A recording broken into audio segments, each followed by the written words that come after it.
నమస్తే అండి. ఓం శ్రీ గురుభ్యో నమః. ఓం శ్రీ గణాధిపతయ నమః. ఓం శ్రీ మాత్రే నమః. ఈరోజు మనము 2026 సంవత్సరము ద్వాదశ రాశుల వాళ్ళకి ఎలా ఉండబోతుంది అండ్ మనకి గ్లోబల్ లెవెల్లో ఎలాంటి పరిస్థితులు మనకి ఎదురవుతాయి, జియోపొలిటికల్ ఇష్యూస్ అవ్వచ్చు, లేకపోతే వాతావరణానికి సంబంధించి ఇష్యూస్ అవ్వచ్చు, పొలిటికల్ లీడర్స్కి ఎలా ఉండబోతుంది, మనకి రెసెషన్ ఏమైనా వస్తుందా, ఉద్యోగాలకి సంబంధించి ఐటీలో ఎలాంటి డెవలప్మెంట్స్ అవుతాయి, ఈ గ్రహగతులని బట్టి మనము డిస్కస్ చేసుకునే ప్రయత్నం చేద్దాము. కానీ దానికంటే ముందు మనకి జనరల్గా మేజర్గా మనము 4 గ్రహాల ట్రాన్సిట్స్ని బట్టి మనకి ఈ డిఫరెన్సెస్ అనేవి తెలుస్తూ ఉంటాయి అన్నమాట. సో మనకి ఇక్కడ గురువు, శని, రాహు, కేతువుల యొక్క గోచార సంచారం ఎలా ఉండబోతుంది అండ్ 2026 సంవత్సరంలో వచ్చే గ్రహణాల వల్ల మనకి ఎంతవరకు ఇంపాక్ట్ ఉంటుంది, వ్యక్తిగతంగా యాజ్ వెల్ యాజ్ మనకి గ్లోబల్ లెవెల్లో ఎలాంటి చేంజెస్ వస్తాయి అనే విషయం పైన మనము డిస్కస్ చేసుకుందాము. కానీ దానికంటే ముందు మనకి ఈ ట్రాన్సిట్స్ ఎప్పుడు జరుగుతున్నాయి, ఈ గ్రహణాలు ఎప్పుడు అవుతుందో ఆ డేట్స్ కూడా వివరిస్తాను. సో మనకి మొదటగా చూసుకుంటే కనుక గురుగ్రహాన్ని తీసుకుంటే జనవరి 1 నుంచి మార్చి 11వ తారీఖు వరకు కూడా గురువు వక్రిగతిలో సంచారం చేస్తూ మిథున రాశిలో సంచారం జరుగుతుంది. మార్చి 11వ తారీఖున డైరెక్ట్ మోషన్లోకి వచ్చిన తర్వాత జూన్ 2వ తారీఖు వరకు కూడా కర్కాటక రాశి మిథున రాశిలోనే సంచారం జరిగి జూన్ 2వ తారీఖు తెల్లవారుజామున 2:25 గురువు మనకి మిథున రాశిలో నుంచి కర్కాటక రాశి తన ఉచ్చ స్థానంలోకి సంచారం జరుగుతుంది. జూన్ 2 నుంచి చూసుకున్నట్లయితే మనకి అక్టోబర్ 31వ తారీఖు వరకు కూడా గురువు కర్కాటక రాశిలో సంచారం చేస్తూ తర్వాత మనకి సింహరాశిలోకి ఎంట్రీ ఉంటుందన్నమాట. ఈ 31వ తారీఖున ఎప్పుడైతే సింహరాశిలోకి గురు సంచారం జరుగుతుందో ఆల్రెడీ అక్కడ కేతు సింహరాశిలో ఉంటారు కాబట్టి ఇక్కడ గురుకేతువుల యుతి సింహరాశిలో జరుగుతుంది. అక్టోబర్ 31 నుంచి మనకి డిసెంబర్ 13వ తారీఖు వరకు సింహరాశిలోనే సంచారం జరుగుతూ డిసెంబర్ 13వ తారీఖు అంటే ఎండ్ ఆఫ్ ద ఇయర్కి వచ్చేసరికి గురువు వక్రిగతిలో సింహరాశిలో వక్రిగతిలో ఉంటారనమాట ఇయర్ ఎండింగ్ వరకు కూడా. సో ఇలాంటి ట్రాన్సిట్ గనక మనము చూసుకున్నట్లయితే గురువు ఒకటే సంవత్సరంలో 3 రాశులని మారడం అనేది మనకి కనిపిస్తుంది.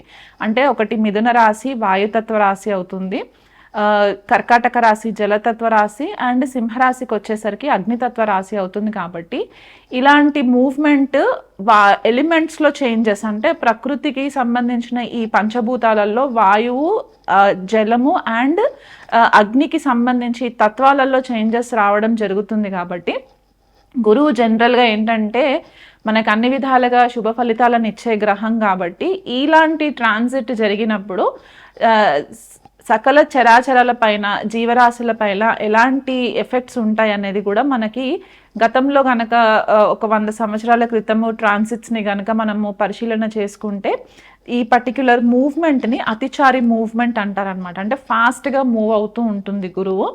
ఎప్పుడైతే జీవకారకుడు అతిచారి మూవ్మెంట్లో ట్రాన్సిషన్ అవుతుందో చాలా ఫాస్ట్ రిజల్ట్స్ వస్తుంటాయి. అది మంచి అవ్వచ్చు, చెడు అవ్వచ్చు, దాన్ని బట్టి మనకి డిఫరెన్సెస్ కూడా కనిపిస్తూ ఉంటాయి అన్నమాట. సో గురువు మనకి చాలా ఇంపార్టెంట్ రోల్ ప్లే చేస్తుంది ఈ ఇయర్ అంతా కూడా. అది కాకుండా మనకి రాహు అండ్ కేతు సంచారం చూసుకున్నట్లయితే ప్రజెంట్ రాహు మనకి శతభిష నక్షత్రంలో కుంభరాశిలో సంచారం జరుగుతూ ఉంటుంది. తర్వాత మధ్యలో ధనిష్ట నక్షత్రంలోకి ట్రాన్సిషన్ అవుతుందన్నమాట రాహుకి వచ్చేసరికి. ఆల్మోస్ట్ మనకి ఆగస్ట్ ఆ టైంకి మనకి ధనిష్ట నక్షత్రంలోకి సంచారం జరుగుతుంది.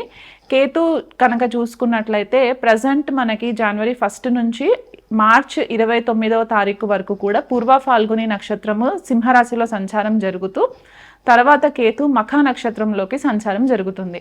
ఈ రాహు కేతువులు మాత్రము సింహరాశిని అండ్ కుంభరాశిని మార్చి మనకి మకర రాశిలోకి రాహు సంచారము, కర్కాటక రాశిలోకి కేతు సంచారము డిసెంబర్ 5వ తారీఖున జరుగుతుంది. శని సంచారం గనక చూసుకున్నట్లయితే జనవరి 1వ తారీఖు నుంచి కూడా మనకి శని పూర్వభాద్ర నక్షత్రంలో సంచారం చేస్తూ జనవరి 20వ తారీఖున ఉత్తరభాద్ర నక్షత్రంలోకి సంచారం జరుగుతుంది మీనరాశిలో.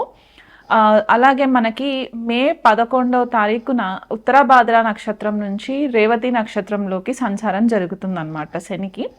అండ్ జూలై 27వ తారీఖున రేవతి నక్షత్రం మీనరాశిలోనే శని వక్రిగతి మోషన్లోకి ట్రాన్సిషన్ అయ్యి డిసెంబర్ 11వ తారీఖు వరకు కూడా మనకి శని వక్రిగతిలోనే ఉండి డిసెంబర్ 11వ తారీఖున మనకి డైరెక్ట్ మోషన్లోకి రావడం అనేది జరుగుతుంది. అంటే ఈ సంవత్సరం అంతా కూడా శని మనకి మీనరాశిలోనే సంచారం చేస్తూ నక్షత్రాల పరివర్తన మాత్రం జరుగుతుంది. అంటే నక్షత్రాలు చేంజెస్ అవుతాయి అన్నమాట. ఉత్తరాభాద్ర నుంచి రేవతి నక్షత్రంలోకి ఎంట్రీ అయ్యి మళ్ళీ రేవతి నుంచి ఉత్తరాభాద్ర నక్షత్రంలోకి తిరోగమనం అయినప్పుడు ఇలాంటి సిచ్యువేషన్స్ ఉన్నప్పుడు మనకి కొద్దిపాటిగా చేంజెస్ రావడం అనేది సహజంగా కనిపిస్తూ ఉంటుంది. ఎప్పుడైతే రవి ఏప్రిల్ నెలలో మీనరాశిలోకి సంచారం జరుగుతుందో అప్పుడు శని, రవి అండ్ కుజుడు కూడా కొన్ని రోజులు మనకి మీనరాశిలోనే ఉండడము, ఆపోజిషన్లో వీళ్ళకి ఇక్కడ మనకి షడాష్టకం అనేది ఫామ్ అవుతుందన్నమాట ఏప్రిల్ నెలలో. అప్పుడు మనకి కేతు సింహరాశిలో ఉండి మీనరాశిలో శని, రవి, కుజుడు ఉన్నప్పుడు ఈ ఏప్రిల్ మే నెలలు మాత్రం కొద్దిపాటిగా మనకి చాలా చేంజెస్ తీసుకొచ్చే నెలలుగా మనము చెప్పుకోవడానికి ఉంటుందన్నమాట. ఆ టైంలో మనకి వచ్చే గ్రహస్థితిని బట్టి మనకి కొద్దిగా గ్లోబల్ లెవెల్లో డిస్ట్రక్షన్స్ అవ్వడానికి ఛాన్సెస్ కనిపిస్తుంటాయి. కొద్దిగా వార్ లాంటి సిచ్యువేషన్స్, అంటే యుద్ధ వాతావరణానికి సంబంధించి సిచ్యువేషన్స్ రావడము, లేకపోతే సడన్గా కొద్దిపాటిగా ఏదైనా స్కాండల్స్ బయటికి రావడానికి ఛాన్సెస్ ఉండడము, ఇవన్నీ కూడా మనకి ఈ పర్టిక్యులర్ టైం ఫ్రేమ్లో కనిపించడానికి ఛాన్సెస్ ఉన్నాయి. కానీ దానికంటే ముందు మనకి ఫిబ్రవరి, మార్చ్ అండ్ జూలై, ఆగస్ట్ సమయాలలో మనకి గ్రహణాలు కూడా ఏర్పడే పరిస్థితి కనిపిస్తుంది. కాబట్టి ఫిబ్రవరి 17వ తారీఖున మనకి యాన్యువల్ సోలార్ ఎక్లిప్స్ ఉంది. అంటే మనకి సూర్యగ్రహణం ఏర్పడుతుంది. ఈ సూర్యగ్రహణం మాత్రం మనకి ఇండియాలో కనిపించదు, వేరే దేశాలలో కనిపిస్తుంది, మనకి వెస్టర్న్ కంట్రీస్లో కనిపిస్తుంది. కాబట్టి మనకి సూతకం ఏం ఫాలో అవ్వడానికి అవసరం లేదన్నమాట. కాకపోతే మనకి మార్చి 3వ తారీఖున వచ్చే పాక్షిక చంద్రగ్రహణం మాత్రం మనకి ఇండియాలో కనిపిస్తుంది న్యూఢిల్లీ టైం ప్రకారం చూసుకుంటే. మార్చ్ 3వ తారీఖున వచ్చే చంద్రగ్రహణాన్ని బట్టి మనకి కొద్దిపాటిగా చేంజెస్ అనేవి కూడా మనకి కనిపిస్తాయి. ఎందుకంటే ఆ చంద్రగ్రహణం అయిన ఒక 7-8 రోజుల తర్వాత మనకి గురువు గ్రహం కూడా తిరోగమనము ఆగిపోయి డైరెక్ట్ మోషన్లోకి రావడము మిథున రాశిలో. అండ్ మనకి కేతు కూడా నక్షత్రం చేంజ్ అవుతుంది మార్చిలో. కాబట్టి ఇలాంటి పైవటల్ పాయింట్స్ ఏవైతే ఉంటాయో ఆ టైంలో మనకి కొద్దిపాటిగా ఈ సడన్ చేంజెస్ అనేవి కనిపిస్తూ ఉంటాయి అన్నమాట. అండ్ అలాగే మనకి ఆగస్ట్ 12వ తారీఖున టోటల్ సోలార్ ఎక్లిప్స్ కనిపిస్తుంది. ఇది కూడా మనకి ఇండియాలో కనిపించదు, సో దానికి కూడా సూతకం ఫాలో అవ్వాల్సిన పని లేదు. కాకపోతే అండ్ మనకి ఆగస్ట్ 28వ తారీఖున పాక్షిక చంద్రగ్రహణం ఏర్పడుతుంది. ఇది కూడా మనకి ఇండియాలో కనిపించదు. కానీ కనిపించకపోయినా సరే కొన్ని రాసుల వాళ్ళకి దాని ఇంపాక్ట్ అనేది ఉంటుంది. కాబట్టి ఈ గ్రహణ మనము జనరల్గా ఇండియాలో కనిపించట్లేదు, మనము సూతకం ఫాలో అవ్వకపోయినా సరే దానికి కావాల్సిన తగు జాగ్రత్తలు మాత్రం మనము వ్యక్తిగతంగా తీసుకోవాలి. స్పెసిఫిక్గా ఎవరైనా అమావాస్య, పౌర్ణమి రోజు పుట్టిన వాళ్ళు ఎవరైనా ఉంటే కనుక వాళ్ళకి ఈ గ్రహణ ప్రభావాలు కొద్దిగా ఎక్కువ ఇంపాక్ట్ అవుతుంది. కాబట్టి అండ్ చంద్రుడు కూడా క్షీణచంద్రుడైనా, నీచ చంద్రుడైనా, రవి కూడా ఏదైనా పాపగ్రహ రాహుకేతులతో కలిసి ఉన్న జన్మ జాతకంలో ఇలాంటి జాతకులకి కొద్దిపాటుగా ఈ గ్రహణం ఎఫెక్ట్స్ కూడా కొంచెం ఎక్కువ ఉంటాయి. కాబట్టి ఆ డేట్స్ వచ్చేటప్పుడు మీరు కొద్దిపాటిగా మీ బిహేవియరల్ ప్యాటర్న్స్లో కూడా కొంచెం చేంజెస్ని గమనించడానికి ఛాన్సెస్ ఉంటాయి. సో ఓవరాల్గా చూసుకున్నట్లయితే కనుక మనకి ఈ మేజర్ ట్రాన్సిట్స్ గ్రహాలకి సంబంధించి అండ్ గ్రహణాలకి సంబంధించి ఏవైతే ట్రాన్సిషన్స్ ఉంటాయో మనకి గ్లోబల్ లెవెల్లో ఈ 2026 సంవత్సరంలో మనకు వచ్చే ఇంపాక్ట్స్ ఏంటి అంటే, ఫస్ట్గా మనకి జలానికి సంబంధించిన ప్రమాదాలు ఎక్కువ కనిపిస్తూ ఉన్నాయి. ఎందుకంటే ఈ మేజర్ గ్రహాలన్నీ కూడా వాయువు, అగ్ని అండ్ జలతత్వ రాశులన్నీ ఇంపాక్ట్ ఎక్కువ చేస్తున్నాయి. కాబట్టి ఈ పర్టిక్యులర్ డామినేషన్స్ ఏవైతే ఉంటాయో అక్కడ మనకి ఇంపాక్ట్ అనేది ఎక్కువ కనిపిస్తూ ఉంటుంది. అంటే మనకి కొద్దిపాటిగా వాటర్కి సంబంధించి ప్రమాదాలు జరగడము, మెంటల్ హెల్త్లో ప్రాబ్లమ్స్ రావడము, చాలామందికి సైకలాజికల్గా ఇబ్బందులు ఫేస్ అవ్వడము, ఓపిక నశించిపోవడము, సడన్గా డెసిషన్స్ తీసుకోవడము ఇలాంటివి కనిపిస్తూ ఉంటాయి.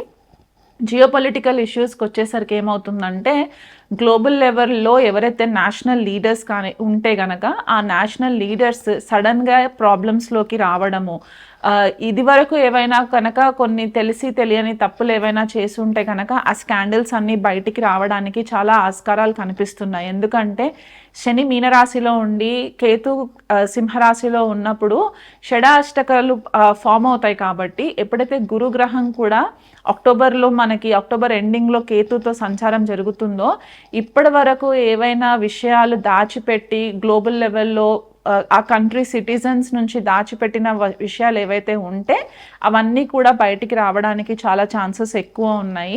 పొలిటికల్ లీడర్స్లో కొంతమందికి లైఫ్ థ్రెటనింగ్ సిచ్యువేషన్స్ కూడా ఉన్నాయి. కాబట్టి మీరు వ్యక్తిగతంగా జన్మజాతకాలు పరిశీలన చేయించుకున్నట్లయితే బాగుంటుంది.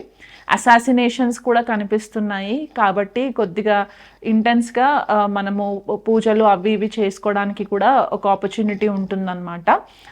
వీలైనంత మట్టుకు ట్రాన్స్పరెన్సీ మెయింటైన్ చేయండి. ఇప్పటి వరకు ఏవైతే డాక్యుమెంట్స్కి సంబంధించి పాస్ట్లో దాచిపెట్టిన డాక్యుమెంట్స్ ఏవైనా ఉంటే అవన్నీ కూడా వెలికి తీసి ప్రాబ్లమ్స్ క్రియేట్ చేయడానికి కూడా ఆపోజిషన్ లీడర్స్ నుంచి, ఇది గ్లోబల్ లెవెల్లో చెప్తున్నాను, ఇండియాకి పరిమితమే కాకుండా ఇలాంటి సిచ్యువేషన్స్ కూడా మనకి కనిపించే పరిస్థితులు కనిపిస్తాయి. అండ్ అలాగే మనకి మన సిటిజన్స్ ఎవరైతే ఉంటారో వేరే కంట్రీస్కి వెళ్తారో వాళ్ళపైన కూడా కొద్దిపాటిగా అటాక్స్ అనేవి కనిపిస్తున్నాయి. సో వీలైనంత మట్టుకు మీరు మంచి సెక్యూర్డ్ ప్లేసెస్లో ఉండడానికి ప్రయత్నం చేసుకోండి. రాహు శతభిష నక్షత్రంలో ఉన్నారు కాబట్టి ఇప్పుడు మనకి కొద్దిపాటిగా ఐటీకి సంబంధించి, ఆర్టిఫిషియల్ ఇంటెలిజెన్స్కి సంబంధించి చాలా చేంజెస్ రాబోతున్నాయి. మెరైన్ టెక్నాలజీ కూడా చాలా ఎక్కువ ఇంపాక్ట్ అవ్వడానికి ఛాన్సెస్ ఉన్నాయి. మెరైన్ మన ఇండియన్ నేవీ అవ్వచ్చు, కొత్త కొత్త పరికరాలని కూడా తీసుకొచ్చి వాళ్ళు అడ్వాన్స్డ్ టెక్నాలజీని యూజ్ చేయడానికి కనిపిస్తుంది. మెడికల్లో కూడా చూసుకున్నట్లయితే మెడికల్లో కూడా న్యూ టెక్నాలజీని ఎక్కువ వాడడానికి కనిపిస్తుంది.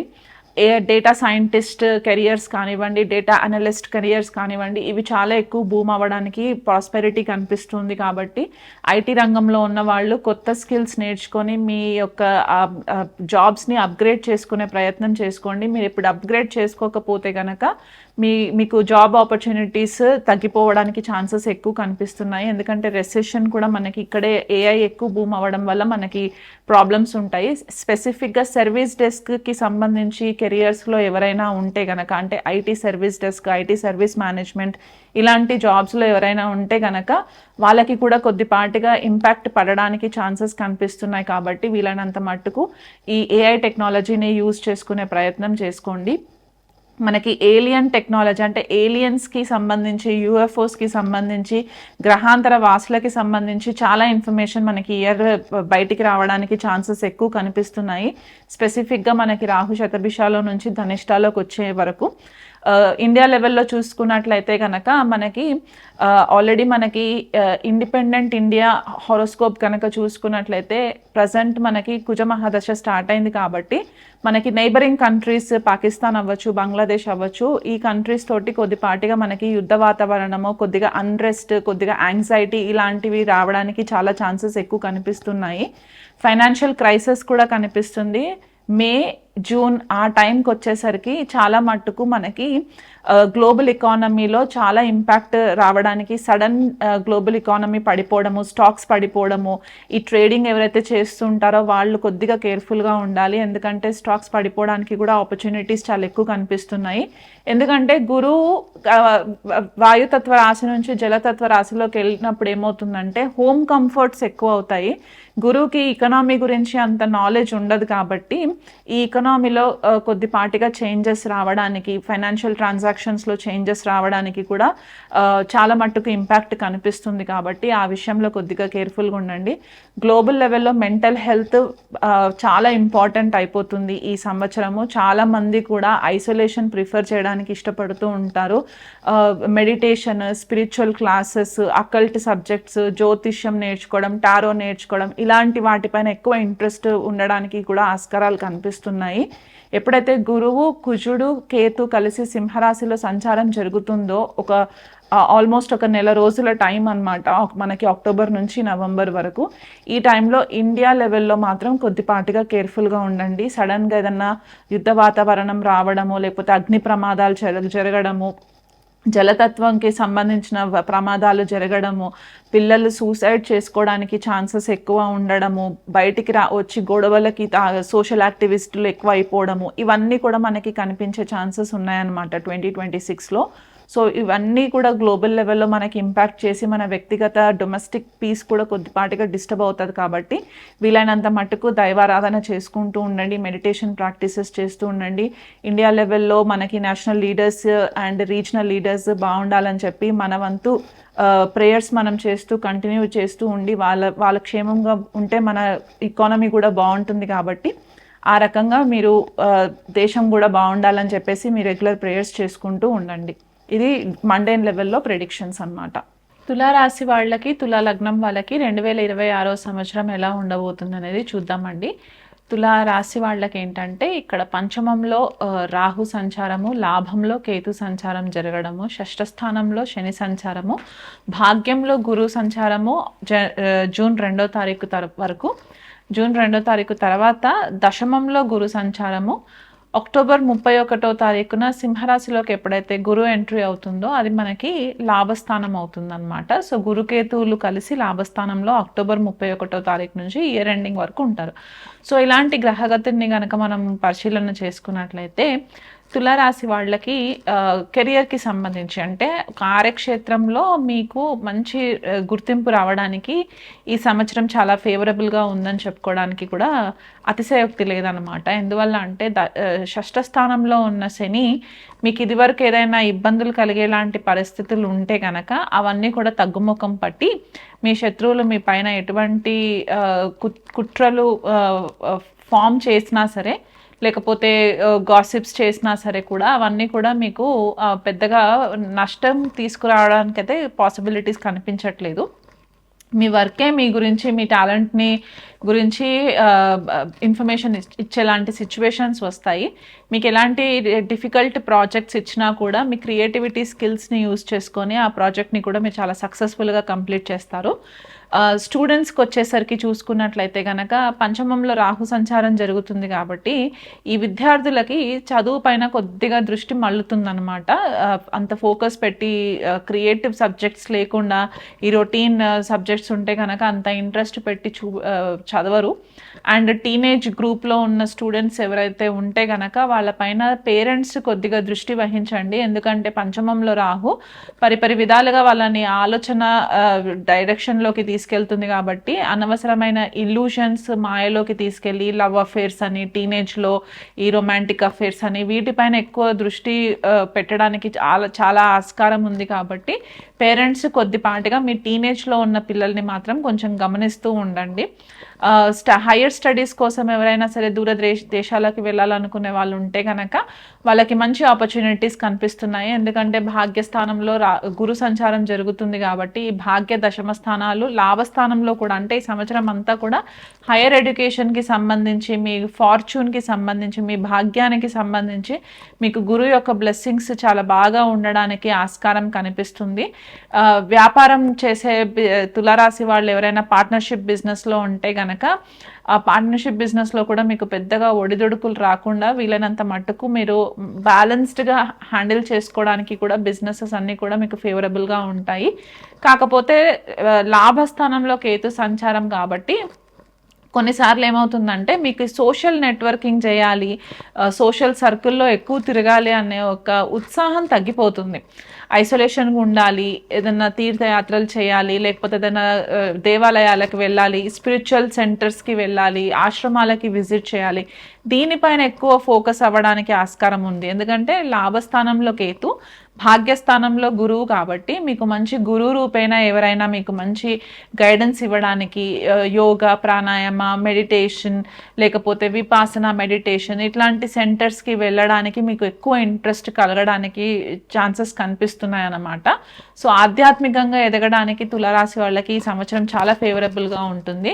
ఆరోగ్య విషయంలో మాత్రం కొంచెం కేర్ఫుల్గా ఉండండి. ఎందువల్ల అంటే మీకు కొద్దిగా తలకి సంబంధించి, బ్రెయిన్కి సంబంధించి రుగ్మతులు రావడము, లేదా కీళ్ళ నొప్పులకి, నీ జాయింట్స్కి సంబంధించి పెయిన్స్ రావడము, షష్ఠ స్థానంలో శని సంచారం కాబట్టి అందులో జలతత్వ రాశిలో ఉంటారు కాబట్టి ఈ ఫీట్కి సంబంధించి, కాళ్ళకి సంబంధించి కొద్దిపాటిగా ఇబ్బందులు రావడము, సర్జరీస్ అట్లాంటివి ఏమైనా జరగడానికి ఆస్కారం చాలా ఫేవరబుల్గా కనిపిస్తున్నాయి. కాబట్టి హెల్త్ విషయంలో నెగ్లిజెన్సీ చేయకండి.